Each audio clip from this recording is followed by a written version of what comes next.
Russia Ukraine যুদ্ধ থামানোর জন্য কোনো তাৎক্ষণিক যুদ্ধবিরতির প্রয়োজন নেই, এমন বিস্ফোরক মন্তব্য করেছেন মার্কিন প্রেসিডেন্ট ডোনাল্ড ট্রাম্প। তবে তিনি পরিষ্কার করে বলেছেন, ইউক্রেনের ভবিষ্যৎ পরিকল্পনা নিশ্চিতে যুক্তরাষ্ট্র একটি গুরুত্বপূর্ণ ভূমিকা পালন করবে।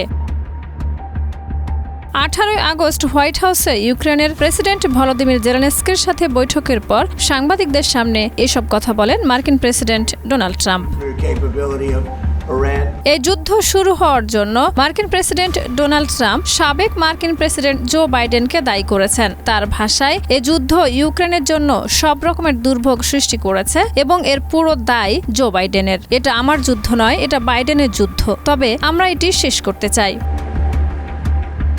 অন্যদিকে ইউক্রেনের প্রেসিডেন্ট জেলেনস্কি জানান, ইউক্রেন শান্তিপূর্ণ সমাধানের লক্ষ্যে আলোচনায় বসতে প্রস্তুত। তিনি বলেন, আমি ত্রিপক্ষীয় আলোচনার জন্য প্রস্তুত। ট্রাম্প, পুতিন এবং আমার মধ্যে যুদ্ধ বন্ধে এটি প্রয়োজন। এছাড়াও তিনি ইউক্রেনীয় সেনাদের শক্তিশালী করতে আরও অস্ত্র, জনবল, প্রশিক্ষণ এবং গোয়েন্দা সহায়তার প্রয়োজনীয়তার কথা তুলে ধরেন।